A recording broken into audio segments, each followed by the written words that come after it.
Okay, of you all, how many of you have heard of mitochondria?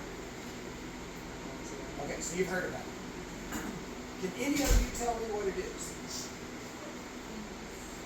The powerhouse of the cell. That's about all your doctor knows too. I'm going to teach you stuff that your doctor doesn't even know because it's not there for them to fix it. It is. It's the powerhouse of the cell. It's exactly what it is. So knowing that the powerhouse of the cell is the problem, how do we fix it? So I'm going to equate your body to two different things. I'm going to maybe switch back and forth between two concepts. One of them, I'm going to equate your body as a house. And it needs to have a firm foundation to be able to run these reactions. And then I'm really going to refer to it as an engine. Because that's what we're talking about, is the engine. She said the powerhouse of the cell. I'm going to say it's the engine. And you can't heal because your engine isn't producing enough power. So, let's say you just bought a 40-year-old car and you got to drive it to California. What are you going to do to make sure that this car gets to California safely? Are you going to want to start putting a bunch of stuff in it to make sure that horsepower goes out of the car and increase the power output? Or do you want to do a little bit of maintenance first before we start souping up the engine of this car? So, give me 10 things we need to do to make sure that this car is ready to go to California. Oil change.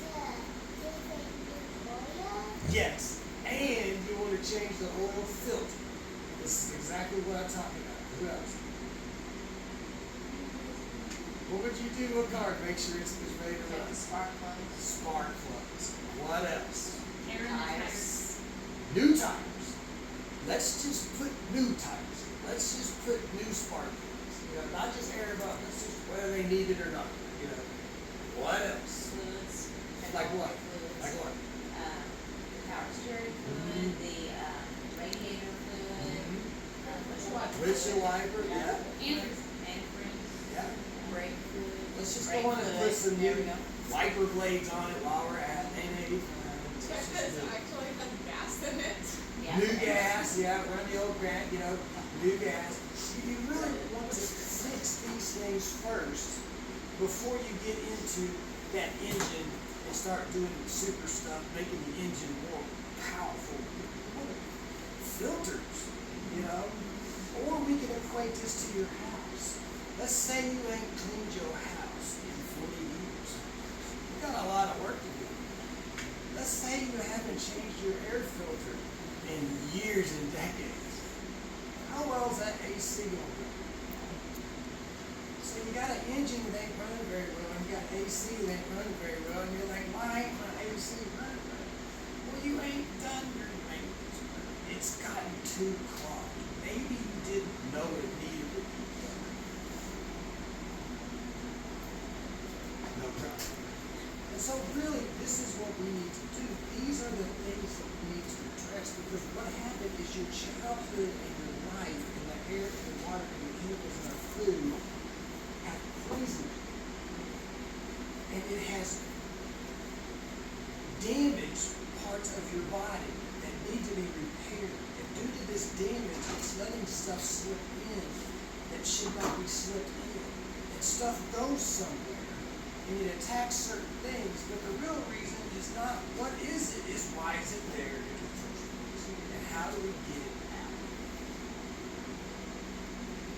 So what I'm going to do is I'm going to start with the mitochondria, and in terms of making energy, I'm going to go all the way back to the beginning, and then we're going to go all the way back to the mitochondria and beyond, to show you that getting the mitochondria producing more power ain't the whole thing either. There's other steps that you got to do. But if we treat problems instead of treating symptoms, we're going to have better success. So here's part of that pie that I'm going to make obvious. And I was talking to, I don't know who I was talking to. to somebody earlier, the problem and the symptoms of the problem are not ever the same. So when you're looking at Google, what's wrong with me, what do you look up? Symptoms. And what are they looking for in the blood work? Symptoms. Symptoms of stuff that had to fail to throw your blood work off. And they're trying to backwards deduce what the problem is by looking at the symptoms. And that's the real issue with people not being able to get better. They don't know what's wrong with them. It's not the symptoms. That's the expression. When this digestion goes bad, the whole body goes bad. And what happens is this problem may express itself as anxiety in me, depression in you, neuropathy in him. It can express itself differently in different people, but the stuff, the chemicals and the toxins get into our body. And then we don't get our own little expressions of the toxicity. Really apply. And so with me and the Lyme disease, that was the expression of what happened when I had absorbed all of these chemicals. Now I had to go and look at what was in my body that was keeping it from healing. Every known toxin, whether I had it or not, where is it stored at, how do I get to it? Let's put it on a list and figure out how to get it on. And one very important step is you need a list. You need a plan. It needs to make sense. Why are you taking these supplements? What are you correcting? What is it for? And do you ever get off of it? Does it ever fix the problem and move on? So if you don't have a plan that you can write down on a piece of paper, you don't really have a plan you can write on a piece of paper and make it make sense. You need to be able to write what's going down and make it make sense. But knowing that the problem and the symptoms of the problem aren't the same, this is going to save you from swallowing a ton of unnecessary pills that don't even work right in the first place. Because you're like playing whack-a-mole. You know, is it the Martinella? Is it the Babesia? Is it the mold? Is it the yeast? Is it the SIBO? Is it the parasite? You know, I'm not going to get anywhere. I'm just chasing your tail. So, if we started that mitochondria, the mitochondria is inside of what? Cell. The cell. So we're backing out of the mitochondria. So to get into the mitochondria, first you got to get into the cell. And the cell floats in the blood. The cells float in the blood. Yeah. So our ultimate goal is to get our oxygen and our nutrition into the mitochondria. So what I'm doing is I'm backing up the path that it takes to get into the mitochondria. We've got to address these different things. So from the blood, it's going to go into the gut lining, let's say. And from the gut lining, it's going to go into the gut. It's going to be in the small intestine. The large intestine. And then from there, it's going to go backwards into your small intestine. And from there, it's going to go into your stomach. And from there, it's going to go into your mouth. And from there is where you put the nutrition into your body. That is the pathway of energy production. That's what has to be fixed. So, creating energy production in the mitochondria starts with your teeth. When you don't have any teeth in your stomach, hey, up here, the whole goal of all of this is to ease the burden on the body and make yourself more efficient because you're not efficiently producing energy. So we want to, every step of the way, we want to optimize and maximize how the body produces energy, but really we're making it easier on the body to produce energy. Because here's another piece of the body you don't really know. Your body only has enough energy to do two things: heal itself or digest your food. And it ain't doing both at the same time. If you want more healing, you need to stop eating so much food, especially in proteins, especially proteins that we don't chew up, because we are wired to eat fast. We It's rewarding. But that's our instincts, right? Because look, we're like cavemen. We're like wolves, man. If I don't eat it, you're going to. And then, thump, you throw that big hunk of meat down your belly. Now, it's not broken down. And it's going to start taking your body about 3 or 4 hours to break that protein down because your stomach has to get very, very, very acidic to activate the thing that's going to digest the proteins. Your stomach acid doesn't digest proteins. It gets very acidic to activate the thing to digest the protein. And while it's getting very acidic, your carbohydrates and fats and sugars are being digested and they kind of go away. And then it really focuses on the protein. Digesting protein is very hard on humans to do. You need to realize this. If I can ease the strain of digestion, that leaves more energy left over for you to heal with. If I can take a 4-hour digestion process, turn it into an hour, then you got 3 hours where your stomach's not just trying to get more acidic to break the proteins down.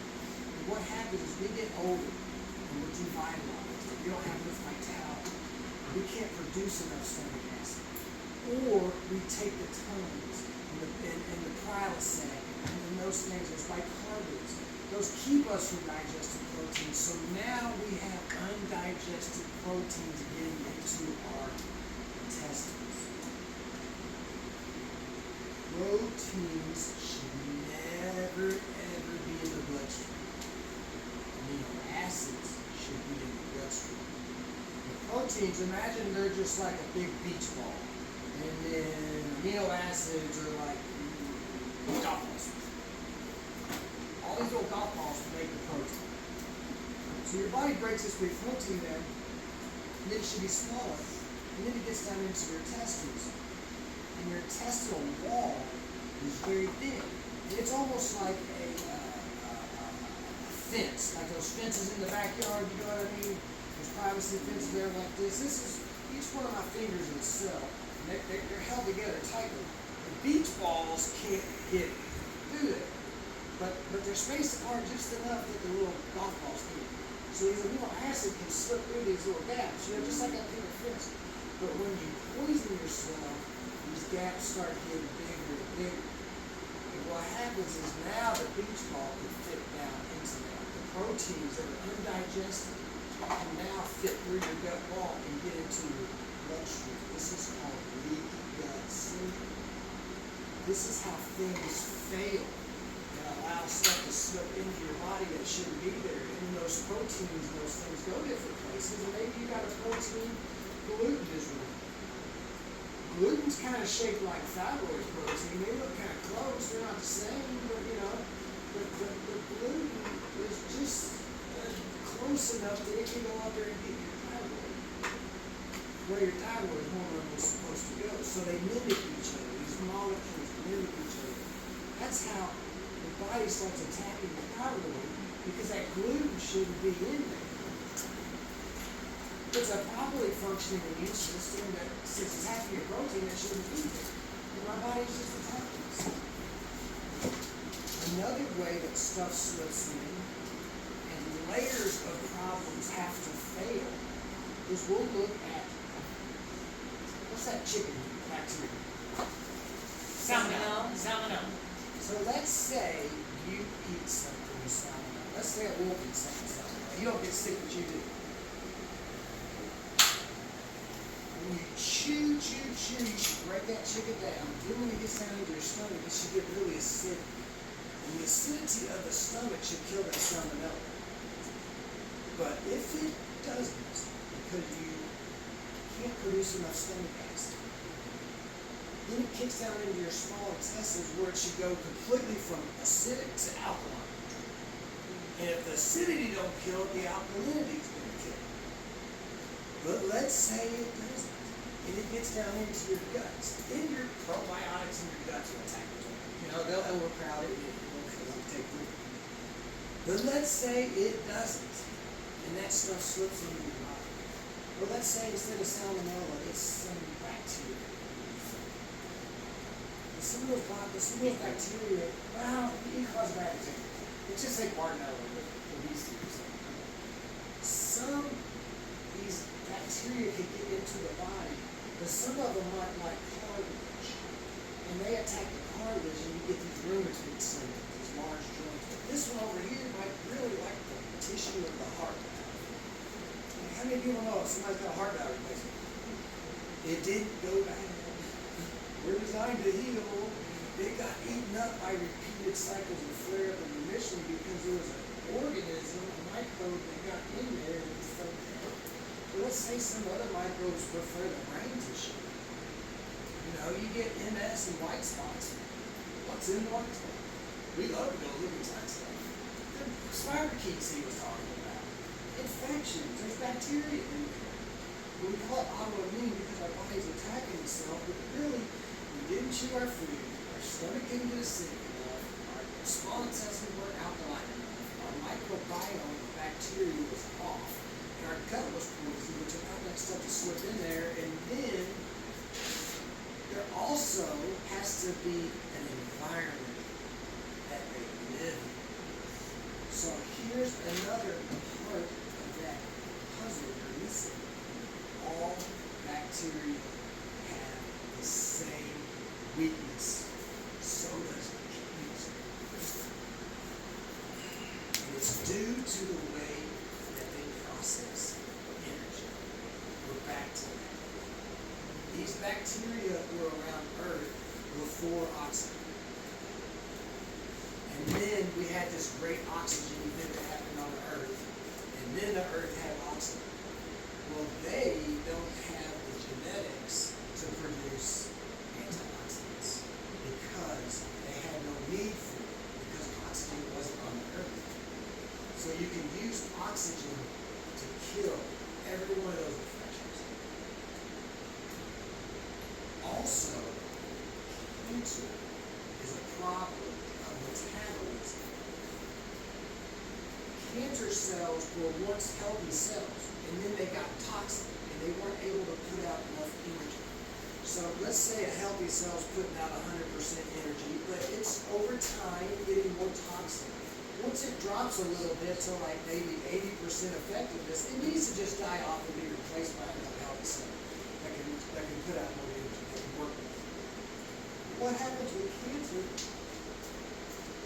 There's a pre-programmed cell death that's supposed to happen. And cancer, for some reason, that programmed cell death doesn't get triggered. Probably because it couldn't produce enough energy to activate that pre-programmed cell death. What happens with cancer? It gets to a point where it's going to die because it cannot produce enough energy to continue to live. But it can't die. So what it does is it reverts back to some old genetics from before oxygen was on the earth. It reverts back to the way that bacteria make energy, which is a ferment sugar. So cancer is defined by the switch from using oxygen for energy to fermenting sugar. That is the definition of cancer. Why? Because it's so toxic and malnourished that it can't keep producing energy effectively. It should have died off, but it didn't. But it loses its antioxidants. That's cancer's Achilles heel, is it can't produce antioxidants to neutralize the effect of oxygen. So cancer and all these bacterial infections, oxygen will kill it, and it'll run it out of town too. So you have to have areas of your body that are low oxygen to provide an environment for these bacterial issues to thrive. Does that make sense? If you want to get rid of the problem, get the oxygen to it, or get it close to it, or start putting it back in on a regular basis. And over time, you're creating an internal environment that's higher oxygen, and that's not where the bacterial issues thrive. So you could treat Lyme, or you can experience Lyme and not even treat it and get rid of it. And the goal is to create an internal environment here that it just doesn't thrive because it thrives in low oxygen environments that can't produce energy effectively enough to keep healing because we're too toxic and damaged. Just that piece right there makes a whole lot more sense when the boogies come and got us and now we don't know which ones. It doesn't really matter. They're thriving because of that low oxygen environment. And you're never, ever, ever going to get rid of them. All you want to do is call a truce. Get that immune system up, and get your oxygen levels up, and just start producing energy better. And it's just going to go away on its own. But all of those things had to fail for that stuff to start slipping into our bodies, which is creating an environment that we're not able to heal. And so, getting back to what we're going to do about it, in order to fix the mitochondrial engine inside the cell, we need to correct all these different areas along the way. So the first one is chew your food. It's free. Food's your fork. It's the most, well, top two probably, enjoyable thing you're going to do all day. Don't be in such a hurry to get through it. There's a term called pre-digestion, and you want your saliva to mix with all of this food and have it broken down. Because by the time it gets down into your stomach, your saliva has digestive enzymes too, and it'll already be halfway broken down by the time it gets down here. So to fix your energy production, you gotta start bad habits on chewing your food. And be aware of it. And you're never gonna do it well. You just gotta try. Perfection is too hard to keep up. You know, you're gonna just do the best you can. And you catch these bad habits to correct it. But when it gets down into the stomach here, we get older and our bodies have to heal too much stuff. And it physically, our little pancreas just can't produce enough of these enzymes to break the food down over the course of our lifetime. So we get devitalized as we get older. So to make it easier on the body, we want to take outside digestive enzymes to help our body break that stuff. One thing people get is acid reflux and heartburn. And they think it's because the body's producing too much stomach acid. And really, it's not producing enough. It's not producing enough stomach acid fast enough. It's just sitting there chugging along for hours trying to get stronger and stronger and stronger because it can't activate the thing to digest the proteins until it gets to like a pH of like 2, which is like battery acid. But it's got to get to that pH to activate the thing to digest the proteins. The stomach acid doesn't really digest anything. It's more of like a waiting period where the other stuff's digested and then it's going to focus on it.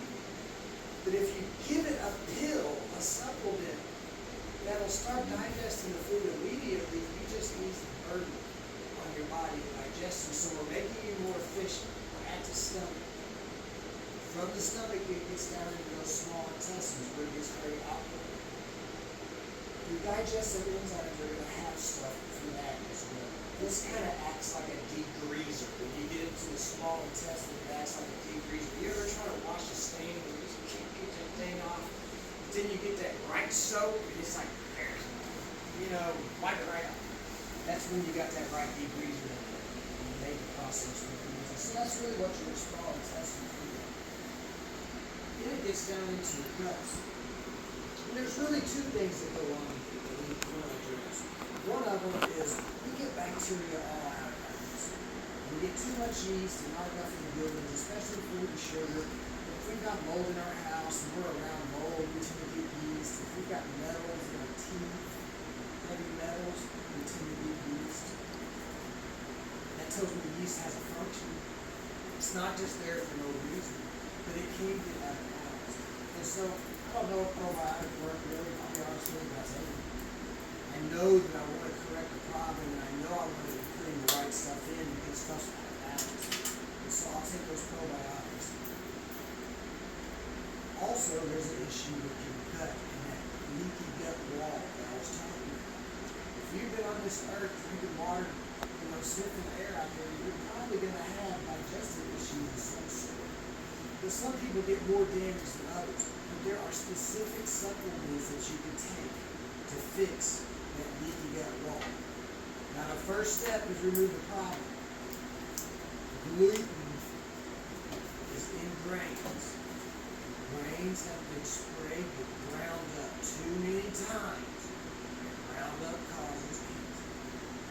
So, if that don't scare you, ain't nothing going to. They spray the wheat products even after it's been picked. They spray the ground up again because it dries it out faster. And it's worth the added cost of spraying Roundup after it's been picked to shorten the dry time. But it's probably been sprayed 4 or 5 times with a cancer-causing substance, and probably more than one. But that stuff, in addition to causing cancer, poisons us. And gluten is a protein in the grain. Gluten turns into morphine in your gut. It's called glutamorphine. Now that sounds way too much like gluten morphine. So they're changing it right now. Gliadin is really what's in the gluten that turns into morphine. So if you look up gliadomorphine, you'll see the morphine derivative that that grain turns into. So I know, if I'm eating pizza, I know it feels so rewarding. I know why I'm eating this stuff. I'm eating it for that feeling. And the same thing goes true with dairy too. Dairy has something called casein. And casein turns into a morphine derivative. As it's poisoning us, it's killing the pain, but it's also activating an opiate reward cycle that's addictive. And that pizza wears off in an hour, or that cookie wears off in an hour, and then you want another. These are our instincts. This is my desire to be rewarded. Now that I know that it's poison that we can cause cancer, maybe I shouldn't continue to, keep eating that thing. And I know it's bad for me because I crave it. I gotta go to the grocery and have it stocked up when I get home. I better not run out. You know what I mean? Craving, that addiction stuff's part-time. You gotta have the chocolate and the sugar and all that, Couldn't be noticed at the time. I was really cool with this. So now that I know that, I can make some better decisions, but still, crave that stuff. But that stuff kills that lining that I'm talking about. Those mercury fillings kill that gut lining. All those antibiotics destroy the gut lining. And that is when that first immune system fails that lets the stuff slip into the bloodstream. That's where it activates the second immune system. If you're so focused on IgG and IgE, that's that blood work stuff. But like that, your blood work should always be perfect. There's a very low tolerance. It has to be right here. If anything in your blood work is off, it means that your body, well, if it's an acute thing, that's one thing. If you get a little infection and it goes away, that's one thing. But if it stays elevated, it's because you're too toxic and malnourished and can't produce enough energy to keep it within tolerance. So it's tough to look for the problem in the blood work because you're looking for the symptoms of what happens when you've got this toxic environment in childhood and poison us and this stuff starts happening. That's why it's hard to fix things in today's medical society because people want to see proof. They want to see papers that say what's wrong with you. And when you tell them, well, it's your childhood and all that stuff you've been doing, they're like, but fix this. They got to fix it. You got to fix all this other stuff, and that stuff will kind of go away on its own. So we're making all these different steps optimized. But then we get into the blood, and we've got all these undigested proteins in the blood. And there are things called enzymes that'll clean the blood and break a lot of that stuff down.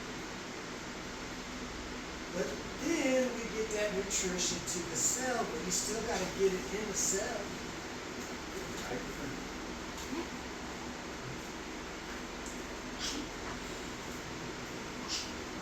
So when people say they want a detox, what are you detoxing? What are you detoxing from? What toxin is it? Where is it stored? How do you get it? And they think, I want to detox, and they're thinking about these big bacteria and this mold and yeast and stuff. And I'm more worried about all those chemicals I was around and the gasoline fumes and all this stuff. And this stuff is soluble in fat. So water-soluble stuff tends to kind of wash out of the body, not too bad of a problem, but fat-soluble stuff accumulates. And so now we know where a lot of the toxins are. They're in the fat. How do we get them out of the fat, and what are they? Fortunately, a lot of it doesn't matter, because we're trying to get this nutrition into the cell, and the toxins actually get stored in that cell wall because it's fat. We've got fat in our brain, we got fat in our bellies, we got fat in our organs, and all of it is just getting crammed with toxins. The body's going to put it wherever it can, because everything that I eat, if it doesn't directly help me produce energy, then it's just another thing for my liver to detoxify out of my body or stick in long-term storage. My liver's overrun. So we can't get all of this stuff out. We're taking in more than we can get out, so we just start packing this stuff. One thing about belly fat, this is kind of like, you ever move your house and you get a U-Haul or storage unit or something, and you go and you put your stuff in there and you're like, I got too much crap. I didn't get enough storage unit. Now imagine if you could just hit a button and that storage unit just got longer. And then you could pack more crap in there. And then you hit a button and it gets longer. So your liver is trying to pull these toxins away from your abdominal organs and stick it in your belly fat. But the more toxic you get, the bigger you get. It's just a never-ending story. This is crammed full. Our cell walls are crammed full. Everything's crammed full. We want to get it out, but we don't really know what it is. So, luckily, there are products to detoxify fat-soluble stuff. And when it detoxifies the cell wall, it's made to be exactly the right components that the cell wall is made out of, exactly the right ratios, perfectly. And when you take a product to repair the cell membranes is what we do. We're repairing them, but when it hits it, it repairs it with the clean, but the old and the toxins leave. And so you take products that are intentionally designed to repair these cellular membranes, and when it does, and the toxins start leaving, you just start feeling better, because now we're getting nutrients into the cell. Because the cell walls are supposed to be nice and soft and rubbery, but when they get full of crap, junk, they get hard and plasticky, and we gotta get the stuff in the cell to get it into an engine. And we ain't even got it in the cell yet. They're trying to fix the engine, they don't know what's wrong with it. We ain't even do that. But the thing to repair that cell wall, it's not just one cell wall, it's air and out. And there's a charge there, and that charge has got to be stabilized. So if your cell walls are hard plastic and full of chemicals, they can't do their job, stuff can't get in, and more importantly, stuff can't get out. You gotta have trash. You gotta get rid of the trash. You can't just do stuff not with the trash. So the simple products that are out there to repair this stuff, you get it into the cell, and then it repairs the mitochondrial cell walls also. So now we're getting stuff into the engine. The product I'm talking about is Garth Nicholson's product. It's called NT Factor. I mentioned cellular membrane repair second. Specifically, cell wall repair stuff. I can't remember specifically, but it's like cellular wall repair stuff. Well, you really only have to take this product, the higher dose, for like 6 months. And it goes and it repairs, and it repairs. When it repairs, it pulls out these fat soluble toxins. At that point, you don't have to take it so long because you fixed the problem. Repairing this digestive stuff, I think, takes about 2 years. I'd be able to do it in a year, but I don't know that it's going to be done. I would rather just take the stuff for 2 years and know that it's been long enough, and I don't have to take it no more, and I can move on because I fix the problem. Yeah. Yeah. the last, probably 5 years or so of my father's life, he had a lot of trouble, basically just pooping. And so, you can do all the fibers and all these things that you want, and they can be kind of effective, but the one thing, although that's not what it's specifically for, the NT factor, the pain is poop, right? And so just a half, it comes in powders and tablets, but just a half a tablet a day kept my, 80-some-year-old father regular, right, when nothing else would. And if we stopped it, or if we missed it, for a couple days, it took about 2 to 3 days for it to sort of show up that he wasn't taking it anymore. But then we could get immediate results just within a day if we restarted. So what he's saying is, I'm trying to show that here's the energy that was missing from my father to just poop, right? And it was from the NT factor cleaned up his mitochondrial wall enough that it could produce the energy he needed to just simply live. So, Where do you get this? I've never heard of it. I don't think anybody else can. It's just another name on a jar. I mean, it's really special, but it's not that special. You might be able to get it on the internet. Go to instafacts.com. Is it just the initials NT? Yeah. Nutritional Therapeutics, I think, might be the name of the company. That would make sense. She said she's got it on You can find it December into that. Yeah. it's not hard to find. But these are products that are fixing problems, and then you move on once you've corrected the problem. You don't have to keep taking stuff for the rest of your life when you're fixing problems instead of treating symptoms. And that simple product is 6 months. It's 2 jars a month. Each jar is $100. It's not a cheap product. It's going to save you so much money. I put my mother on this product. She felt better the next day. We've got recordings of interviews with Jar on that Rumble channel that we have. He did a lot of his work with Gulf War veterans. And he said, first of all, we did research, and every single person on the product wanted to stay on the product, and I'm running out of money. So, y'all can't all stay on the product. But what type of research has 100% of the people want to be on the product? Want to keep doing it at the end of it. Everybody needs to do this at some point in their life. This is a foundational thing that corrects so many problems. We know we're storing the fat. We know we can repair and detoxify at the same time. It repairs a product and there's an end at which you drop the dosage down. It's not an ongoing thing. This is what you want to spend your time with. Things that fix problems and you move on. Because if you don't fix this problem, well, first of all, you haven't even chewed your food. And all the other steps in between, you're trying to fix an engine, but you ain't even getting stuff into the engine or into, the cell or the engine. And that's where it comes to this mitochondrial stuff.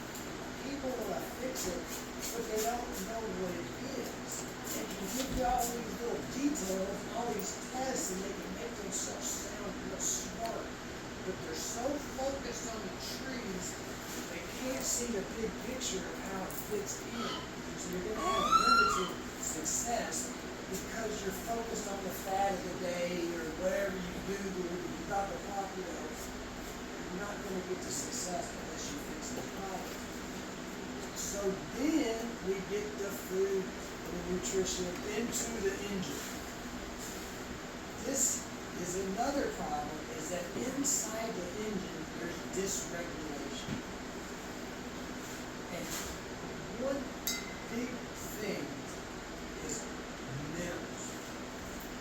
back up, because I've been on the engine, now I'm gonna go back to the house. Your body is like a house, in that it's built on a firm foundation. You've gotta have bedrock underneath your house, or the house isn't gonna be on stable ground. When it comes to healing, that bedrock is your minerals. Now, you're gonna build the house, and the bricks are like your vitamins. But the house ain't gonna build itself. You can put all the bricks here, they're gonna sit here. You need workers, and those are your enzymes. So you need workers, you need vitamins, but really, if you don't have the right minerals, you're really gonna be in trouble because you can't run the reaction without the minerals. People know all the vitamins. They Google stuff, and vitamin D3 and K2 and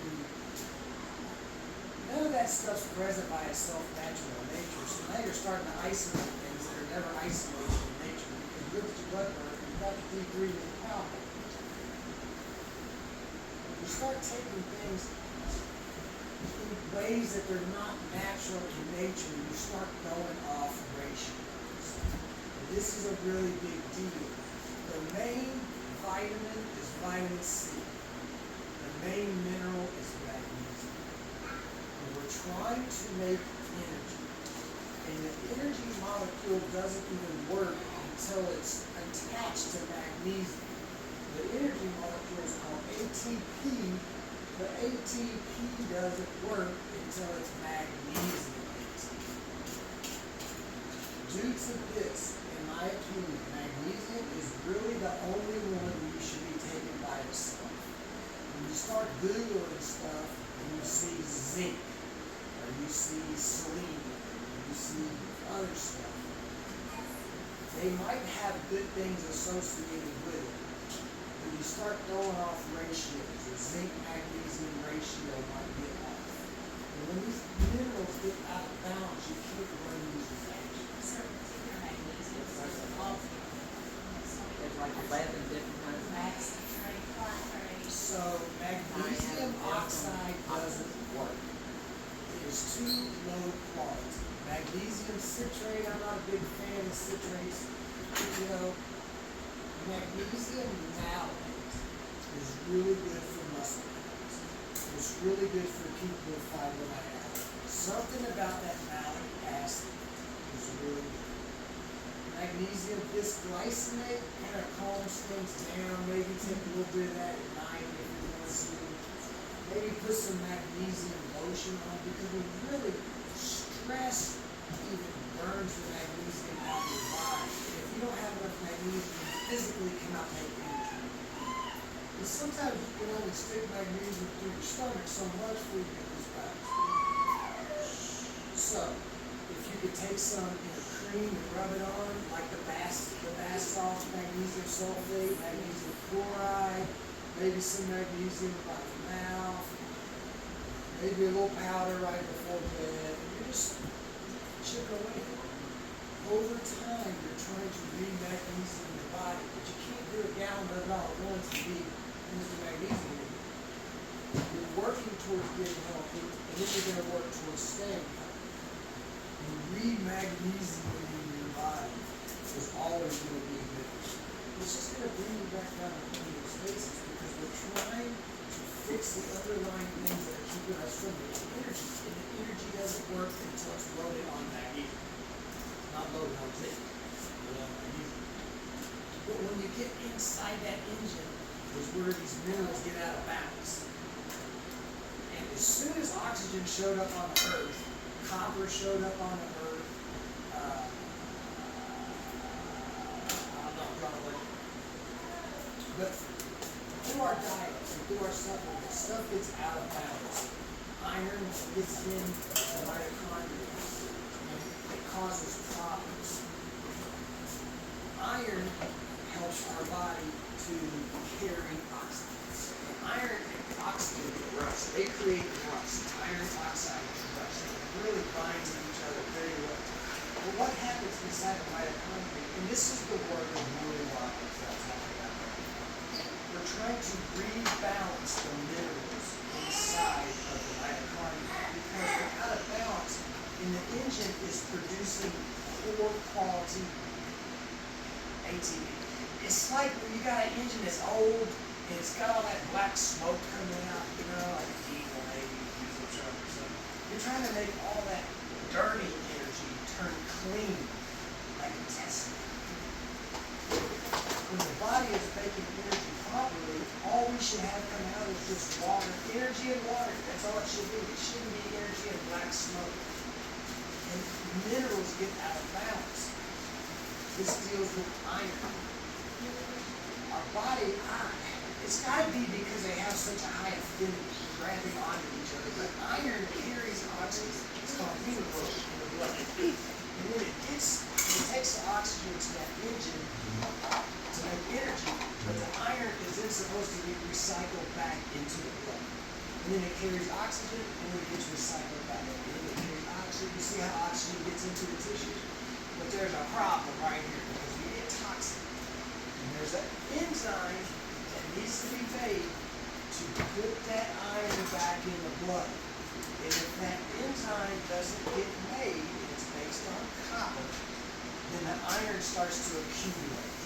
And it's sitting there producing energy, and you got this iron right where it produces energy, and it's making rust, and it's making that black smoke we were talking about. That's called free radicals. So a poorly running engine that's toxic inside and the minerals are off produces poor energy, the black smoke, the free radicals. And that's just sitting there aging us and dinging us.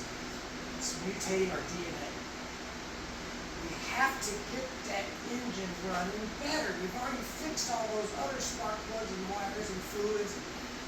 Now we got to get the engine running better from the inside. And that's where Morley Robbins' Pure Fatigue Protocol comes in. It'll tell you exactly how to do it.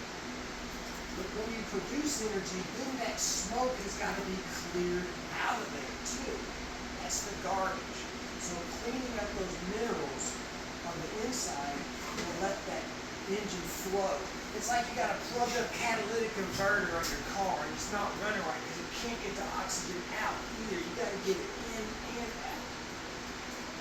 So when you work on the inside of the mitochondria, through Morley Robbins' work, you get your whole system producing energy more effectively, and now we're running on 8 cylinders. At that point, you're going to be feeling better. You've done a lot of work preparing yourself.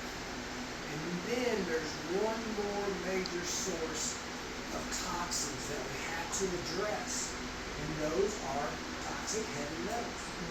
I don't like calling them heavy, because they're not all heavy, but everybody seems to know what it means. But the main one is mercury fillings in our teeth. I put those mercury fillings in my teeth when I was young. I immediately got a neurological condition. It zapped my immune system my whole life, and then I got sick. And I want to focus on what the sick was, but I got to get all that junk out. There's a special process to get those fillings out. They go in there and they chunk them with a pick. They pick them out. They don't go, and then the mercury goes everywhere. They put on a spacesuit. They got oxygen. You got oxygen. And they're going to go in there and pick those things out. That just removes it from the body. You see, mercury was never approved for put in the mouth. It was never approved for put in the body. The next step up is radioactive. So if they put something one step below radioactive in your mouth and you get sick, are you surprised? Why is my brain not working? Well, you got radioactivity 3 years apart. Even then, it's not that dangerous until it reacts with your saliva. That's the issue. When it reacts with your saliva, it turns into methyl mercury. And humans, especially Caucasians, lack the enzyme.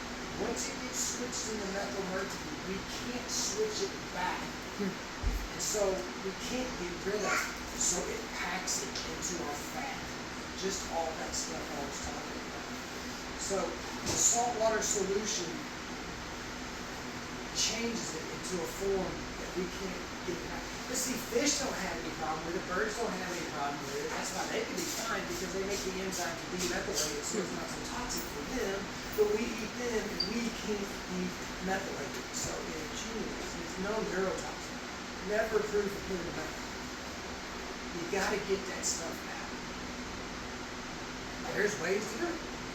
We know that sulfur can grab onto heavy metals, but you gotta do it slowly. You can't pull this stuff out very quickly because you can pull the mercury. You're gonna pull it out of your bones, your organs. You're gonna pull it out of everything, out of your brain, out of everything. The goal is to get it out of the tissues and out of the body. That's the thing. You want to get it out of the body. But there's safe ways to do it, and there's ways that aren't as safe. You use these chemicals based on sulfur that'll grab it. They got to be able to hold on to it long enough to get it out of the body. And you have to do it slowly because you don't want to pull it out of your bones and put it in your brain. You want to pull it all out and get it out of the body. And so I use a process called Andrew Cutler chelation, which says take this supplement and it's going to go grab onto some aluminum and some mercury. But in 3 hours, it's going to start wearing off. So if it grabs it out of your guts in 3 hours, it's at your brain, it's going to let it go. So what you do is 3 hours later when it starts wearing off, you take it off. And then 3 hours later when it starts wearing off, you take it off. For 3 days, you sit there and slowly pull these heavy metals out. And then you give them time to clear out. 4 days off, or maybe a week or two, or just, whatever you feel. You got the rest of your life to do this, but this part has to be done slow because you can put it in your brain. And when you're moving heavy metals around, you will feel it. I don't know what that means to you, but you will feel the removal process. You can have fatigue. You can get emotional. Or all of your pain can go away. Or your brain fog can go away. And when you're doing the chelation process, your brain works. And you can work on stuff. And then you stop doing the chelation and you go back to being, dumb again. Any set of symptoms can happen. If you take the stuff, you feel a certain way, you know that you're actually doing something. You want to keep doing it until you stop feeling it. And once you stop feeling that way, you maybe raise your dose up a little higher. And then go ahead. It's going to go slow, and it takes a while to do it because you don't want to put it in your brain. That gets you through all of the known toxins I know how to remove from the body. I told you to restore that. I told you how to repair it. I told you how to get the mercury and aluminum and these things out of the body.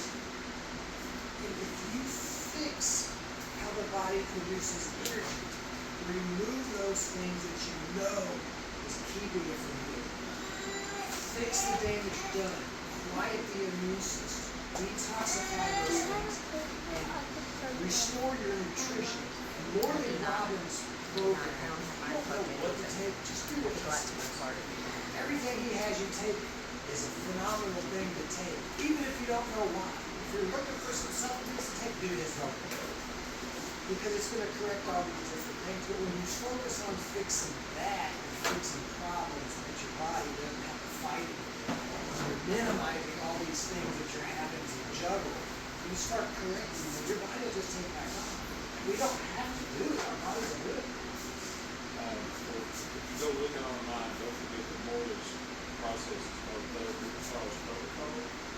And on there, he has you can download, it's free, you can download a workbook that you can do, but it's really meant to be shared between you and a practitioner. But it's what he just simply calls stops and starts. So go ahead. It just tells you, if you're taking this, don't, right? But on the flip side, you should be on these things instead.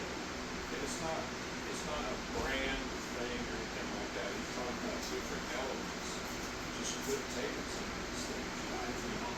Yeah, it's amazing. You go to the doctor and you leave and you're going to have a whole bunch of supplements. Well, the first step is stop the problem. So that's what Morley's got you doing. Stop this, and this. And then add this, and this. And once you're ready, you do phase 1, Then we'll move on into phase 2. Stop this, and this, and that. And then, but he tells you exactly why. He tells you the research. He says it's not his opinion. He's saying this is the problem. The researchers have known this forever. You just don't know it. They didn't tell you about it. But if you'll just do this, they'll fix it here twice. He's got tons of lectures on Facebook, YouTube. On the card I passed out earlier, our Rumble channel is on there. You can find a few interviews I've done with Hillary on there. Also, Mike mentioned Ark Nicholson, the NT Factor, and you can find a couple of interviews that actually Mike and I did with Professor Nicholson. And I won't take up your time. Just a little backstory on the NT Factor, why it got created in the first place. Ark Nicholson is an old bio-warfare chemist, right? He knows things. I've been following him forever. But, his stepdaughter was a pilot, helicopter pilot in the military. She was fine one day, she took a vaccine that the military never take, and then the next day she couldn't fly anymore. So he created the NT Factor in an effort to detoxify his own family member so they can fly again. So there's a little backstory. Also, when you're in biology class, when you have that picture of a cell with all the little things, that's his work. The fluid mosaic model, that's his work. The guy that did that is telling you how to fix it. When he did his work with these jet pilots, not jet pilots, but these people in the war, they would go to the bathroom and have a bowel movement, and they would smell the jet fuel. Wow. And the burn pits. Wow. These are toxins that physically have to be removed for you to function properly. Anything can happen. This is your life and everything you've been exposed to. But that stuff had a real distinct smell. And it's bringing that in. You know? I talked earlier also about things like yeast. And we've come to think that they might be the problem. The one thing yeast is really good about is breaking down heavy metals. Because we lack an enzyme to do a lot of this. So when we're toxic, we will get yeast overgrowth. And we think that that's the problem. But the real thing is it's breaking down what we can't. And when we go and kill all this stuff off, we may have what's called a Herxheimer reaction. But we just threw out all the toxins that the yeast is trying to break down and put it all back in the body. And we're stagnant, our lymph not flowing, we're not flushing stuff out. So too much built up that it hadn't been flushed out, and that's the Herxheimer reaction. I'm on the couch for a day or so. It really just killed off. Why was that yeast there in the first place? Why were you so toxic? Why was there an environment there that it had a problem that it was actually helping, but we thought it was a problem? Bacteria don't grow in oxygenated environments. Why is it so toxic to grow oxygen? We're focused on the bacteria, we should be focused on the oxygen. So when you put that oxygen back into your tissues, the organs are going to function better because they're going to produce more energy. Those are the things you want to focus on. So if he was talking about ozone, how do you get the oxygen into the body? You can drink it, you can breathe it, you can put it in your ear, and you can put it in your nose on a regular basis. Things like these cold lasers over here also cause the body to produce more energy because we run on light, whether we know it or not. Go out there in the sun to make vitamin D. These different aspects of light have different functions. Red light in general, like this right here, this is a 635 nanometer wavelength, but just having that on will cause my body to produce more energy. This is a hack. And when this is on, there's like 12 steps in this energy production cycle, and this last step is the slower. So if we could speed this last step up, everything else is going to go quicker. Have you ever heard of a flex vein? No. It's red Flex light too. I didn't know if it was the same thing as that.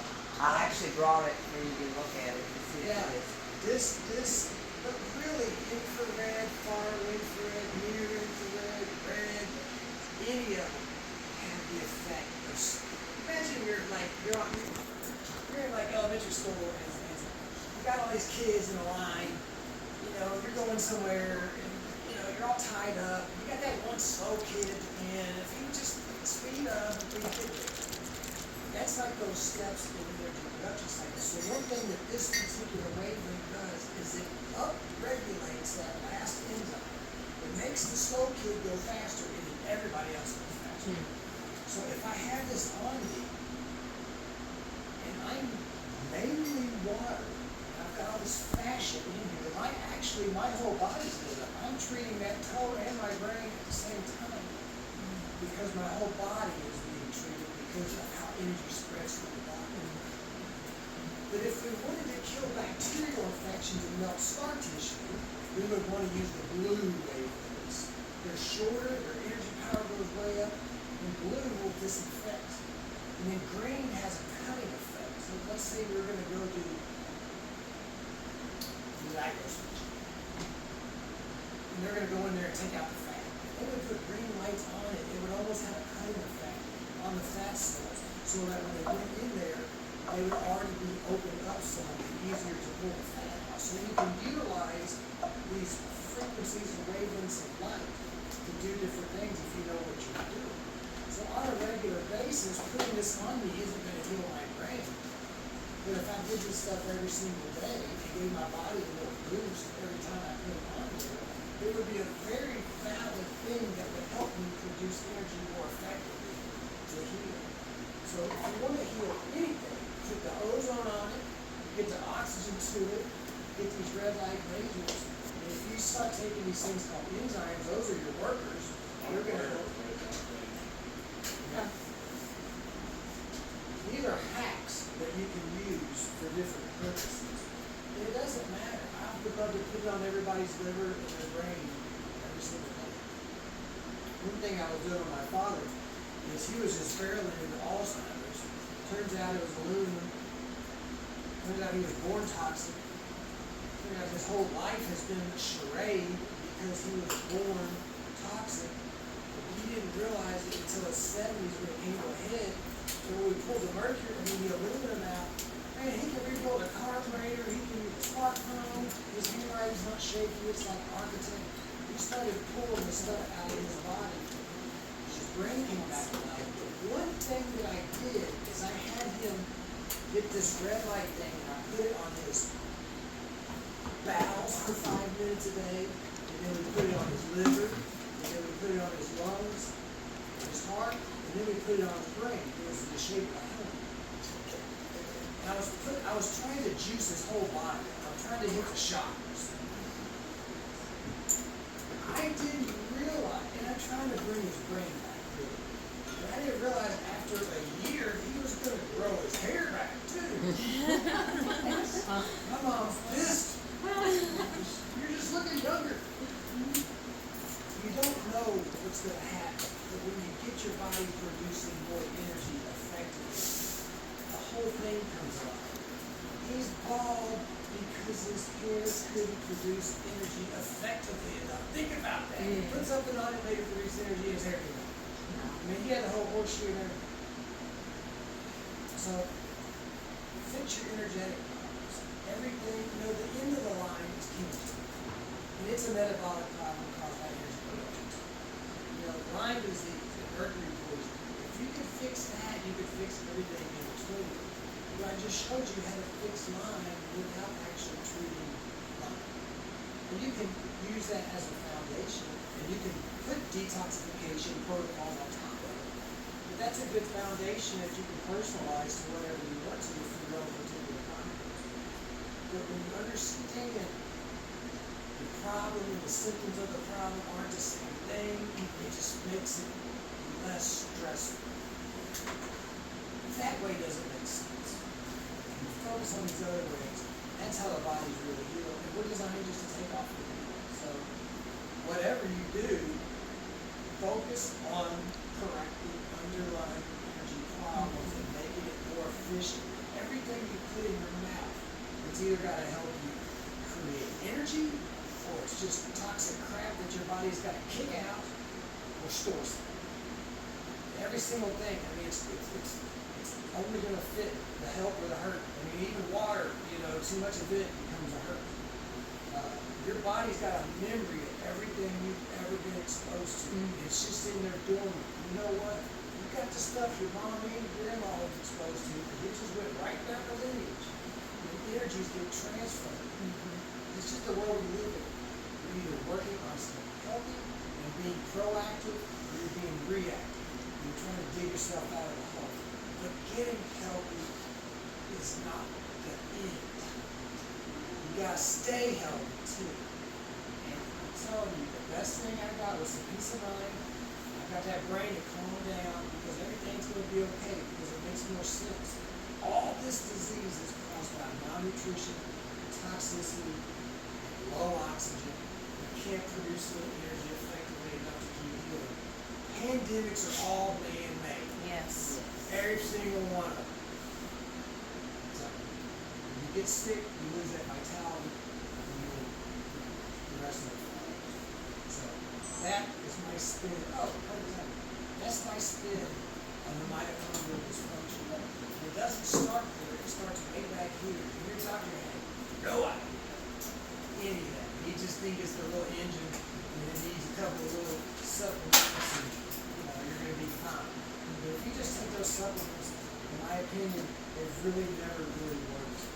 I have not really found anybody that really feels better taking this mitochondrial supplement, because everything else is connected. So focus on those things, and I think everybody will be. That's your way out. Any questions? I knew you were gonna ask that. So if we, are supplementing with enzymes, are we worried at all, or how do we guard against atrophy, or your body saying, oh, now I have all these enzymes, I don't need to make so many enzymes anymore? So when your body makes enzymes, where does it pull from? Where does it pull from? Your pancreas is really small. It's got to make all of the enzymes to heal your whole body and all those metabolic and digestive enzymes. That little big thing. It has to have a pool of stuff ready to go to manufacture this. And that pool is going to get pulled from your organs. So as we start getting older, and let's say we start getting pancreatitis, and the pancreas is low energy, or maybe we're getting kidney stones. That kidney is low energy, but your whole body is low energy. That's just the first thing that starts failing. It does rob all of your organs to manufacture. So when it can't manufacture, it's going to start pulling stuff from your organs. Well, I'm going to go back to that battery. I'm going to go back to only life begets life. When you cook your food past 118 degrees, it kills the enzymes in it. Live food gives life. Dead food takes your life into digesting. We're the only animals that think we gotta cook all our food and we can't drink water. Every cooked meal you've ever eaten has been devoid of life. If it doesn't give you life, it steals your life from you. So your pancreas had to manufacture those enzymes. See, the enzymes in the food will digest the food itself if you don't cook it. But when you cook it and it's devoid, then you have to manufacture. Then your battery charge goes down.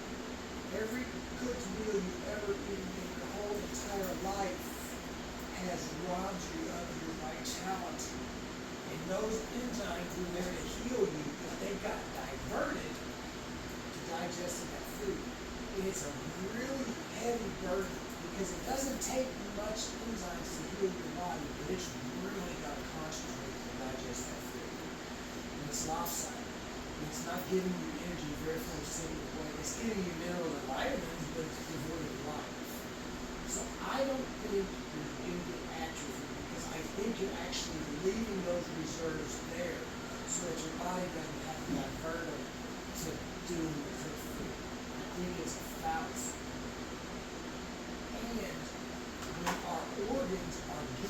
devoid of enzymes, they will start to swell because they're trying to put out more power, because bigger things can move more stuff. But the real issue is they're malnourished and devoid.